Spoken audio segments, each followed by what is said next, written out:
Hello दोस्तों, मेरा नाम है अनीस और सिविल पीवाईक्यू स्वीकृति क्लासेस में आपका बेहद स्वागत है। तो दोस्तों, 5 जून का करंट अफेयर जो नेशनल और इंटरनेशनल इम्पॉर्टेंट आपकी घटनाओं को कवर करता है, तो चलिए हम लोग शुरुआत करते हैं आज की। देखिए, आपकी पहली खबर है वेनेजुला की जो कार्यकारी राष्ट्रपति हैं उनका भारत दौरा। तो इस खबर के पहले चलते हैं हम लोग एक बार वेनेजुला के बारे में थोड़ा सा देख लेते हैं, ठीक है। देखिए, वेनेजुला आपको दक्षिण अमेरिका के देश दिख रहा होगा। इसकी राजधानी है आपका कराकश। इसके ऊपर यहीं पर आपका देखिए वो सागर मिल जाता है जहाँ से उत्तरी अमेरिका दक्षिण अमेरिका आपस में क्या हो रहे होते हैं, अलग हो रहे होते हैं। देखिए वेनेजुला का इम्पोर्टेंस क्या है। तो वेनेजुला क्योंकि विश्व में सर्वाधिक आपका तेल भंडारक देशों में से एक है, ठीक है। अब वर्ष 2012 तक अगर हम देखते हैं तो वर्ष 2012 तक भारत की दृष्टि से वेनेजुला तीसरा सबसे बड़ा आपका आपूर्तिकर्ता था तेल का। किंतु 2012 के बाद वेनेजुला में आपका कम्युनिस्ट सरकार आ जाती है और अमेरिका के साथ इसके संबंध बिगड़ने लगते हैं और फिर अमेरिका द्वारा इस पर क्या किया जाता है, प्रतिबंध आर्थिक लगा दिए जाते हैं, जिस कारण से भारत से भी इसके संबंध बिगड़ने लगते हैं। तो वर्तमान में वेनेजुला हमारे लिए क्या इंपॉर्टेंस रख सकता है। तो देखिए किस प्रकार से भारत होर्मुज क्राइसिस की वजह से जूझ रहा है और भारत की ऊर्जा सुरक्षा एक फार्मूला होता है आपका सास, उस पर डिपेंड करती है। अब इसे हमेशा याद रखना है, SAA, ठीक है। मतलब अवेलेबिलिटी, मतलब हमेशा ऊर्जा की क्या होनी चाहिए, भारत में अवेलेबिलिटी होनी चाहिए। दूसरा, अवेलेबिलिटी तो हो साथ में लोगों के लिए अफोर्डेबल भी होना चाहिए, तो अफोर्डेबिलिटी। अब अफोर्डेबल भी हो साथ साथ सस्टेनेबिलिटी ये भी होनी चाहिए, ठीक है। इसलिए देखिए भारत किस प्रकार से अपनी इन ऊर्जा आवश्यकताओं को ध्यान में रखते हुए वर्तमान में नवीकरणीय ऊर्जा संसाधनों पर बल दे रहा है, चाहे वह हाइड्रोजन प्रोजेक्ट हो भारत का, या भारत हाइड्रोजन प्रोजेक्ट के साथ साथ आपका किस प्रकार से सोलर एनर्जी पर काम कर रहा है, या गोवर्धन मिशन के तहत बायो एनर्जी पर काम कर रहा है। तो ठीक है, ये इंपॉर्टेंस हो गया वेनेजुला का। अब देख लेते हैं कि जो वर्तमान आपकी कार्यकारी आपकी राष्ट्रपति के रूप में काम कर रहे हैं वेनेजुला के राष्ट्रपति डेल्सी रोड्रिगेज जिनका नाम है, इनका भारत दौरा। तो इसमें देखिए भारत के लिए सबसे इम्पोर्टेंट क्या था, यहाँ पर 2 मुद्दे इम्पोर्टेंट थे कि वर्तमान में भी आपका जो वेनेजुला तीसरा सबसे बड़ा आपूर्तिकर्ता बन गया है, जबकि अभी वेनेजुला अपनी पूरी क्षमता के साथ तेल का उत्पादन नहीं कर पा रहा। वहीं दूसरा क्या था, चूँकि वेनेजुला वगैरह में भी रेयर अर्थ मेटल्स हो सकते हैं, तो रेयर अर्थ मेटल्स को लेकर भी भारत के बीच सहयोग हो सकता है वहाँ पर, ठीक है। और साथ ही साथ था कि वर्तमान में अगर देखो मई 2026 तक, तो मई 2026 तक था कि वेनेजुला में 4 लाख आपका बैरल प्रतिदिन कच्चा तेल भारत क्या कर रहा है, खरीद रहा है। तो इस प्रकार से हम देख सकते थे कि ऊर्जा सुरक्षा की दृष्टि से, साथ ही साथ रेयर अर्थ मेटल की आपूर्ति की दृष्टि से वेनेजुला भारत के लिए क्या हो सकता है, एक बहुत ही इंपॉर्टेंट देश हो सकता है वर्तमान में। तो ठीक है दोस्तों, यहाँ पर एक कॉन्सेप्ट आपको और बता देते हैं कि वेनेजुला को लेकर अभी हाल ही में जो हम लोगों ने देखा कि किस प्रकार से डुन्नो डॉक्ट्रिन की चर्चा हुई थी। ये मुनरो डॉक्ट्रिन और डुन्नो डॉक्ट्रिन है क्या, ठीक है। तो इसको भी आप देख लो कि 1823 में क्या होता है, मुनरो आपका अमेरिका का राष्ट्रपति होते हैं। तो अमेरिका के राष्ट्रपति के रूप में मुनरो, यहाँ पर क्या होता है, यूरोपीय शक्तियाँ आती हैं और हस्तक्षेप करती हैं। इस कारण से मुनरो वहाँ पर दहाड़ते हैं कि जो दक्षिण अमेरिका है वह अमेरिका का गलियारा है, इसलिए दक्षिण अमेरिका में किया गया किसी प्रकार का हस्तक्षेप अमेरिका में हस्तक्षेप माना जाएगा। तो इसी को प्रसिद्ध मुनरो डॉक्ट्रिन कहा जाता है। और जब डोनाल्ड ट्रंप इस बार अपने कार्यकाल पे आते हैं तो उसको कहते हैं डुन्नो डॉक्ट्रिन। मतलब वो कहते हैं कि देखिए दक्षिण अमेरिका में अगर सुरक्षा के नाम पर अमेरिका को लेकर अगर कोई भी चेतावनी आती है, कोई भी असुरक्षा होती है, तो अमेरिका वहाँ पर कार्रवाई कर सकती है। मतलब अमेरिका ने दिखाया कि वेनेजुला में क्या है, ड्रग्स कार्टेल चल रहे हैं जो अमेरिका की आंतरिक सुरक्षा के लिए खतरनाक हैं, इसलिए उन्होंने डुन्नो डॉक्ट्रिन को जिंदा कर दिया यहाँ पर। ठीक है दोस्तों, शायद आप बहुत समझ गए होंगे अच्छे से मुन्नो डॉक्ट्रिन क्या है, डुन्नो डॉक्ट्रिन क्या है, वेनेजुला क्यों इंपॉर्टेंट है भारत के लिए, भारत का जो अवेलेबिलिटी, अफोर्डेबिलिटी, सस्टेनेबिलिटी का जो आपका एनर्जी ट्रायलमा है वो क्या है। ठीक है, चलते हैं हम लोग अगले टॉपिक की ओर। देखिए दोस्तों, हमारा प्रयास यही रहता है कि आप इस तरीके से न्यूज़ को कवर करें कि आपका प्रीलिम्स और मेंस दोनों अच्छे से क्लियर हो सके। तो चलते हैं अगले क्वेश्चन की ओर। ये क्वेश्चन भी बहुत इंपॉर्टेंट रहेगा आपका प्रीलिम्स के पॉइंट ऑफ व्यू से कि देखिए विश्व का पहला जो योगासन चैंपियनशिप भारत द्वारा लॉन्च की गई है। तो आपको क्या क्या ध्यान रखना था कि पहली बार आपका योगासन चैंपियनशिप हो रही है, फिर कहाँ पर हो रही है, इसको फिर आपको ध्यान रखना था कि किस प्रकार से अहमदाबाद में इसकी शुरुआत की गई, वो हम आगे देखेंगे अभी। इसका उद्देश्य क्या है कि किस प्रकार से योगासन को वैश्विक प्रतिस्पर्धी खेल के रूप में बढ़ावा देना मतलब योग क्या है, योग आपका एक तरीके से अमूर्त सांस्कृतिक विरासत है भारत के लिए। भारत की जो अमूर्त सांस्कृतिक विरासत को स्थान दे रखा है आपका यूनेस्को में, उसमें से एक योग भी है। और योग के माध्यम से भारत क्या सॉफ्ट कल्चर के रूप में अपने आप को बढ़ावा देता है। तो सॉफ्ट कल्चर क्या होता है, जब कोई देश अपनी संस्कृति, अपने विचार एवं इन तकनीकों से आपका किसी अन्य राष्ट्र को क्या करे, प्रभावित। तो हम लोग अब आगे बढ़ते हैं इस टॉपिक में। अब देखिए कब से कब तक होना है, देखिए 4 से 8 जून तक होना है गुजरात के अहमदाबाद में। एक आपका EK एरिना आपका वहीं पर ही कराया जा रहा है और पहली बार है, इसलिए ध्यान रखना था। 78 देशों के 500 से अधिक एथलीट इसमें हिस्सा ले रहे हैं और इसका औपचारिक उद्घाटन वर्चुअल किसने किया? भारत के प्रधानमंत्री द्वारा किया गया आपका। ठीक है, तो ये पॉइंट आपको याद रख लेना चाहिए। इसका उद्देश्य क्या है? योगासन को एक प्रतिस्पर्धी अंतर्राष्ट्रीय खेल के रूप में स्थापित करना और आगे चलकर इसको ओलंपिक आयोजनों में भी शामिल करने का मार्ग प्रशस्त करना आपका। तो ठीक है दोस्तों, आपने समझ लिया कि भारत क्यों आगे बढ़ा रहा है। क्या आपका सॉफ्ट कल्चर होता है किसी देश के लिए, हार्ड हार्ड आपका कल्चर या हार्ड आपकी पावर और सॉफ्ट पावर में अंतर क्या होता है आप समझ लें। हार्ड पावर का मतलब होता है जब कोई देश अपनी आपकी सैन्य क्षमता की मदद से किसी देश पर प्रेशर बनाता है, उसको प्रभावित करता है, तो उसको बोलते हैं हार्ड पावर। ठीक है, जबकि सॉफ्ट पावर क्या थी? जब कोई देश अपनी संस्कृति, अपनी विचारधारा और या अपने कोई आपका इस तरीके की उसके उन्नत आपकी सोच है या इस तरीके की चीज़ें उनसे प्रभावित करता है। तो ठीक है दोस्तों, चलते हैं अगले टॉपिक की ओर। अगला टॉपिक भी बहुत इंपॉर्टेंट है। ये था कैपिटल गेन टैक्स को लेकर, आपने देखा होगा ये खबर थी कि विदेशी निवेशकों को सरकारी बॉन्ड में निवेश करने पर अब कैपिटल गेन टैक्स नहीं देना होगा। इसके पहले आपको हम कैपिटल गेन टैक्स समझा देते हैं, फिर आपको एक स्टोरी सुनाएंगे कि किस प्रकार से वर्तमान में सुरजीत भल्ला, जो हमारे भारतीय बहुत ही महत्वपूर्ण अर्थशास्त्री हैं, उनके द्वारा एक इस पर लेख लिखा गया, उसको हम समझाएंगे। ठीक है, सबसे पहले इसके लिए हम लोग देख देखते हैं कैपिटल गेन टैक्स क्या है। तो आपको दिख रहा कैपिटल गेन, मान लीजिए आपने कोई कैपिटल थी, उसमें जो गेन किया उस पर क्या लगेगा? टैक्स लगेगा। मतलब कि जो किसी संपत्ति, अब कोई शेयर हो सकता है, म्यूचुअल फंड हो सकता है, रियल एस्टेट हो सकता है, इसको बेचने पर जो मुनाफे पर आपका लगाया जाएगा, और यह मुनाफा आपकी संपत्ति का खरीद मूल्य या बिक्री मूल्य के बीच का अंतर होगा। अब जाहिर सी बात है, मान लेते हैं आपने 10 रुपये का कोई शेयर खरीदा, आपने 20 रुपये का शेयर बेच दिया, तो सरकार कह रही थी कि आप जिनने जो 10 का प्रॉफिट कमाया उस पर हम आपसे क्या लेंगे? टैक्स लेंगे। उसी को बोला गया कैपिटल गेन टैक्स। अब ये दो तरीके का हो सकता था, शॉर्ट टर्म और एक लॉन्ग टर्म। अब शॉर्ट टर्म में क्या था कि मान लेते हैं आपने निवेश जो किया 12 महीने है, उससे कम में आपका निवेश को आपने जो खरीदा था उसको बेच के संपत्ति अर्जित कर ली। और अगर रियल इस्टेट की प्रॉपर्टी तो 24 महीने हो सकते थे। लॉन्ग टर्म में ये आपका जो शेयर इक्विटी 12 महीने से ज़्यादा हो जाती है और रियल इस्टेट में 2 साल से अधिक। तो देखिए अब आपका टॉपिक क्या था कि विदेशी निवेशकों से ये कैपिटल गेन टैक्स नहीं लिया, किया क्यों जा रहा था। देखिए आप लगातार देख रहे हैं कि भारत में रुपए की गिरती स्थिति किस प्रकार से चिंताजनक बनी हुई है। और हम लोगों ने आपका देखा था 4 जून को, देखिए किस तरीके कनेक्ट होता है एक दूसरे दिन से आपका करंट अफेयर, कि हम लोगों ने 4 जून की न्यूज़ में देखा था किस तरीके से पिछले 6 माह के अंदर भारत में 30 अरब डॉलर से अधिक का आपका निवेश बाहर चला गया है। तो उसका कारण क्या था आपका?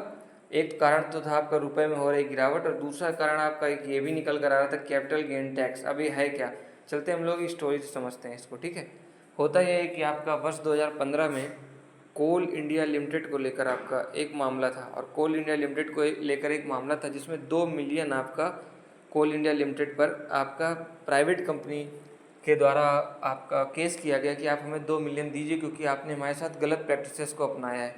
और बाद में क्या होता है, इंटरमीडिएट कोर्ट में आपका केस हार जाती कोल इंडिया लिमिटेड। लेकिन अब सोचिए भारत की प्रशासन की हालत क्या है, वो ये दर्शाता है केस। तो वहाँ पर क्या किया गया कि इंटरमीडिएट्स को ही समाप्त कर दिया गया भारत से, और बोला गया कि विदेशी निवेशकों को अब इंटरमीडिएट्स की कोई आपकी सुविधा नहीं मिलेगी।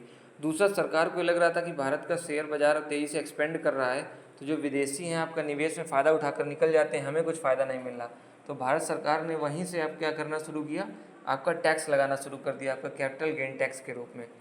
अब वर्तमान में जो सुरजीत भल्ला जी इकोनॉमिस्ट आपके हैं, भारत के फेमस, उन्होंने आपका ये आर्टिकल लिखा, उसमें दिखाया कि किस प्रकार से लगभग 200 बिलियन डॉलर का भारत को घाटा हुआ है पिछले आपका 11 वर्षों में। क्योंकि अगर ये कैपिटल गेन टैक्स नहीं होता तो लगभग हमको इतनी FDI पिछले 11 वर्षों में मिली होती। चलिए ठीक है, जो हुआ सो हुआ। इस पर उन्होंने बड़ी एक अच्छी बात, शेखर आपका गुप्ता जी, जो आपका फर्स्ट पोस्ट में आपके पत्रकार, उन्होंने बड़ी अच्छी बात की थी कि आपकी घर को ही आग लग गई अपने घर के चिराग से, वही हालत थी भारत की इस समय इस कैपिटल गेन टैक्स को लेकर। तो अब सरकार एक बार फिर से देर आए दुरुस्त आए के आधार पर आपकी क्या कर रहे हैं कि विदेशी निवेशकों को एक बार फिर से लुभाने के लिए अब क्या कर रहे हैं, इस कैपिटल गेन टैक्स को अब समाप्त करें। शायद अब आप अच्छे समझ गए होंगे इसको। अब वर्तमान में क्या था कि किस प्रकार था कि रुपए की हालत आपका गिरती चली जा रही, इसलिए विदेशी पूंजी निवेशकों को आकर्षित करने के लिए उन्होंने क्या किया है, कैपिटल गेन टैक्स पे छूट देने की बात कही। तो ठीक है दोस्तों, शायद आपको ये टॉपिक अच्छे समझ में आ गया होगा। चलते हैं अगले टॉपिक की ओर। ये भी काफ़ी इंपॉर्टेंट टॉपिक था। इसमें था कि देश की पहली 100% आपका एथेनॉल कार आपका लॉन्च की गई। तो ज़रा देख लेते हैं इसके क्या क्या फ़ायदे हैं। देखिए जो सरकार द्वारा फ़ायदे बताए जा रहे हैं वो क्या क्या हैं। एक तो वो दर्शा रहा है कि देखिए वर्तमान में क्रूड ऑयल को लेकर भारत की जो चुनौती बनी हुई है, तो एथेनॉल क्या कर सकता है? सबसे पहला तो ये कर सकता था कि भारत की आपकी जो निर्भरता है उसको कम कर सकता है एथेनॉल क्रूड ऑयल को लेकर, ठीक है। दूसरा फ़ायदा क्या होगा इसमें था कि किसानों को फ़ायदा मिल सकता था। क्यों? कि एथेनॉल जो बनाया जाएगा गन्ना, मक्का, चावल की भूसी इन सबसे बनाया जाता है, तो इससे बायो एथेनॉल से आपका कार चलेगी तो किसानों को फ़ायदा होगा, उनकी फसल अच्छी खासी दाम में बिक जाएगी। फिर अगला था एथेनॉल, चूँकि एथेनॉल का फार्मूला आप देखो C2H5OH, इसमें क्या ऑक्सीजन, ऑक्सीजन क्या करता है? बर्न करता है, तो ज़्यादा से ज़्यादा आपका वो क्या करेगा? आपका बर्न कर देगा, जिस कारण से कम खतरनाक गैसें निकलेंगी, तो प्रदूषण भी कम होगा, ठीक। तो 2 पॉइंट आपके इंपॉर्टेंट हो गए। और तीसरा क्या होगा? ऊर्जा सुरक्षा को लेकर भी भारत आपका सेल्फ रिलायंट बन सकता है। तो हम लोग आ जाते हैं खबर की ओर। हाँ, एक इसमें बड़ा इंपॉर्टेंट पॉइंट था, ये आपका फ्लेक्स फ्यूल पूछ सकता था। ये फ्लेक्स फ्यूल क्या हो सकता है आपसे पूछ ले आपका प्रीलिम्स एग्जाम में, फ्लेक्स फ्यूल्स किसे कहते हैं। देखिए फ्लेक्स फ्यूल्स क्या होते हैं, इसे मान लेते हैं एथेनॉल है और ये आपका पेट्रोल।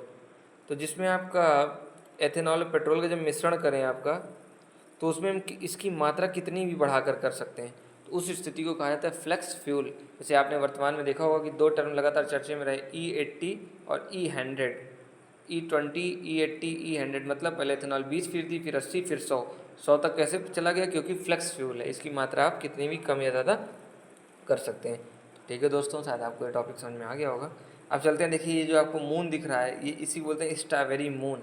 ये वर्तमान में घटना बन रही। देखिए मून पर आपको कौन कौन से टॉपिक रिवाइज कर लेने चाहिए। सबसे पहले ब्लड मून क्या होता है, सुपर मून क्या होता है, फिर रेड मून क्या होता है। इस पर पीसीएस मेंस में आपका 2023 में क्वेश्चन आ चुका है ब्लड मून को लेकर, ठीक है। फिर ब्लू सुपर मून क्या होता है, ये सारे आपको एक बार रिवाइज कर लेने चाहिए। अब हम लोग आज चर्चा करेंगे इस स्ट्रॉबेरी मून के ऊपर कि क्या होता है स्ट्रॉबेरी मून आपका। तो देखिए आपको यहाँ पर दिख रहा होगा कि जून में कई खगोलीय घटनाएं होने जा रही हैं। उसी में था कि जब आपका मान लेते हैं ये शुक्र ग्रह है और ये बृहस्पति है आपका, तो अगर आप ये बनाते हैं कि ये सन है, तो आप किस तरीके से देखते हैं? बुध, शुक्र, पृथ्वी, मंगल, फिर आपका बृहस्पति, अरुण और वरुण, इस तरीके से देखते चले जाते हैं। तो ये था कि अगर ये बृहस्पति और शुक्र एक ही सीध में जब आ जाते हैं आपके, ठीक है, कि आपका बृहस्पति, शुक्र और बृहस्पति की युति अर्थात दोनों चमकदार ग्रह जब एक साथ पश्चिम दिशा में नजर आएंगे, होता क्या कि वो इतने करीब आ जाते हैं कि ऐसा लगता है मानो उन्हें अलग किया जा रहा हो, ठीक है। हाँ, फिर इसमें आप आगे देख सकते थे इसमें आपका कि शुक्र सूर्यास्त के बाद आकाश में अधिक ऊंचाई पर जा रहा है, जबकि बृहस्पति सूर्य के करीब आकाश के नीचे की ओर आ रहा है। तो ऐसा लगता है दोनों एक दूसरे के बहुत ही करीब आ रहे हों, ठीक है। तो इस स्थिति में आपका ये जो आपका चांद होगा उसको हम क्या बोलते हैं? आपका इसी को स्ट्रॉबेरी मून बोल देते हैं आपका। चूँकि 29 तारीख को एक पूर्णिमा है, इस कारण से इस स्थिति में आपका चंद्रमा की स्थिति सूर्य से क्या होगी? ठीक विपरीत होगी, और वह सूर्य की किरणों से प्रकाशित रहेगा। इस चंद्रमा को स्ट्रॉबेरी मून कहा जाता है। अभी क्यों बोला जाता है स्ट्रॉबेरी मून? हो सकता है आपसे ये पूछ ले, चूँकि होता ये कि इस समय अमेरिका में फल पक रहा होता है, वो होता है स्ट्रॉबेरी, और इस समय वो फलों की कटाई करते हैं। तो इस कारण से चूँकि स्ट्रॉबेरी इस समय पक रही है, इस कारण से जनजाति, जो एक खास जनजाति है वहाँ की, एल्गोनक्विन, तो उस समय स्ट्रॉबेरी फल को तोड़ रहे होते हैं। तो उन्हें लगता है कि बिल्कुल एक तो नीचे चला आएगा वो दोनों ग्रह, तो इस कारण से उसका नाम ही रख दिया गया क्या? Strawberry moon. तो आप स्ट्रॉबेरी मून को बिल्कुल समझ गए होंगे। आपसे क्या पूछ सकता था स्ट्रॉबेरी मून के बारे में कि बताइए कौन से इसमें 2 ग्रह आपका एक दूसरे के निकट आएंगे, शुक्र और बृहस्पति, इसको ध्यान रखना था। फिर मून स्ट्रॉबेरी मून क्यों हुआ? तो पूर्णिमा के दिन हम लोगों ने देखा किस प्रकार से जो चंद्रमा की स्थिति, अगर हम यहाँ मान लेते हैं सूर्य है और इधर मान लेते हैं चंद्रमा है, तो इस तरीके से एक दूसरे की विपरीत दिशा में आपका चल, युति में नहीं होकर कैसे होंगे? विपरीत दिशा में आ जाते हैं। और स्ट्रॉबेरी इस समय चूँकि पक रही होती है, इसलिए इसको स्ट्रॉबेरी मून कहा गया। बाकी आप एक बार फिर से रिवाइज कर लेना कि इसको super moon, blue super moon और ब्लड मून। ठीक है दोस्तों, अब चलते हैं आपके अगले टॉपिक की ओर। देखिए विश्व पर्यावरण दिवस 5 जून बहुत इंपॉर्टेंट है। तो इस समय एक नई आपकी तरीका है पूछने का, वो पूछते क्या है? थीम पूछ लेते हैं। देखिए इस बार की थीम क्या है, हम लोग जल्दी से देख लेते हैं। थीम थी आपकी कि इंस्पायर्ड बाय नेचर, किस लिए? For climate for our out future. इस बार की थीम थी कि inspired by nature for climate for our future. तो देखिए इस बार के लिए क्या क्या इंपॉर्टेंट था, उत्तर प्रदेश की दृष्टि से भी देख लेते हैं।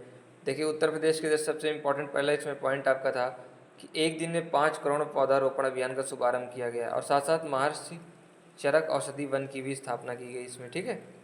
और हम लोग अगले पॉइंट की तरफ चलें तो विश्व बैंक की सहायता से आपका भारत की पहली एयरशेड आधारित उत्तर प्रदेश स्वच्छ वायु प्रबंधन परियोजना भी लॉन्च की गई है। हम लोग अगले मतलब 6 जून वाले करंट अफेयर में इसको बेहतर तरीके से देखेंगे कि क्या होता है एयरशेड, क्या होता है और इस परियोजना में क्या क्या होना है। तो ये क्वेश्चन आपका यूपी एग्जाम के लिए बहुत इंपॉर्टेंट होने वाला है, ठीक है। साथ ही साथ उत्तर प्रदेश में क्या था कि 35 करोड़ आपके पौधारोपण का लक्ष्य भी है। फिर उत्तर प्रदेश में 100 अर्ध भूमियों की अधिसूचना भी जारी की गई है। और हम लोग 13 जो रामसर साइट हो गई, तो 13ही रामसर साइट पर भी कल चर्चा करेंगे अच्छे से, ठीक है। रामसर साइट क्या होती हैं, कन्वेंशन कब आया, ओवरऑल हम लोग उस पर चर्चा करेंगे, ठीक है। अब देखिए और क्या इंपॉर्टेंट था, तो उत्तर प्रदेश में आपका अन्य पॉइंट अगर आप देख रहे हो उत्तर प्रदेश को लेकर, तो इसमें ये सबसे इंपॉर्टेंट पॉइंट था और ये बहुत इंपॉर्टेंट फैक्ट है कि श्रावस्ती स्थित जो आपका केन नाला है उसको बायोडाइवर्सिटी हेरिटेज साइट के रूप में अधिसूचित किए जाने की घोषणा। तो कुकरेल पार्क के बाद ये दूसरा ऐसा क्षेत्र बन जाएगा यूपी का, तो यहाँ से क्वेश्चन आ सकता था। अब देखिए एक बार आपसे मेंस में पूछा गया 2000 आप अगर आप 23 में देखोगे उठा के paper UP PCS mains paper 6 में, तो वहाँ पर क्लीन यूपी ग्रीन यूपी पर एक क्वेश्चन पूछा जा चुका है। तो आप क्या क्या लिख सकते हो उसमें फैक्चुअल पॉइंट कि देखिए पिछले 9 वर्षों में यूपी का मानना है कि वहाँ पर 240 करोड़ से अधिक वृक्षारोपण हुआ है, ठीक है। पीएम किसान सम्मान निधि के तहत उन्होंने बताया कि 2.86 करोड़ से अधिक किसानों का पौधारोपण हुआ है। फिर हरित आवरण में भी वृद्धि हुई, अब बढ़कर कितना हो गया था 9.96। और हम लोगों ने देखा था आपका जो रिपोर्ट आई थी 2023 की आपका वनावरण पर, उसमें उत्तर प्रदेश ओडिशा के बाद दूसरे नंबर पर था सर्वाधिक वृद्धि के मामले में, ठीक है। फिर साथ ही साथ एक पॉइंट और दे सकते हैं, प्रत्येक जनपद में अमृत वन की स्थापना हुई। अब आपको ये नहीं सोचना हुई कि नहीं हुई, आपको मेंस में लिखना है, तो बस आपको याद रखना कि हुई है। अब यहाँ से एक पॉइंट और आपका क्या पूछ सकता था कि यूपी आपका भारत का पहला राज्य जो कार्बन न्यूट्रल या कार्बन फुटप्रिंट को कम करने के लिए निजी क्षेत्र में हो रहे वनावरण को लेकर भी क्या करता है, फंड देता है किसानों को। तो ये पॉइंट आपको याद रखना था, ठीक है। ठीक है, हम लोग चलते हैं आपका आज के लास्ट पॉइंट की तरफ, और ये फैक्चुअल पॉइंट था, हो सकता है पूछ ले आपसे कि विश्व बैंक के कार्यकारी निदेशक के रूप में हाल ही में नीलकंठ मिश्रा की आपकी नियुक्ति की गई है। तो आपको ध्यान रखना था कि इनका कार्यकाल कितना होगा, 3 वर्ष का होगा, और ये परमेश्वर परवन का आपका स्थान लेंगे, ठीक है दोस्तों। और आपका किन किन क्षेत्रों के लिए काम करेंगे, तो एशिया प्रशांत क्षेत्र की इक्विटी रणनीति के सह प्रमुख और भारत के रणनीतिक कार्य के रूप में आपका काम करेंगे। तो ठीक है दोस्तों, ये था आपका इम्पोर्टेंट करंट अफेयर। मिलते हैं फिर अगले दिन के करंट अफेयर के साथ। बहुत बहुत धन्यवाद, और प्लीज़ इस चैनल को लाइक करें, सब्सक्राइब करें और शेयर करना न भूलें।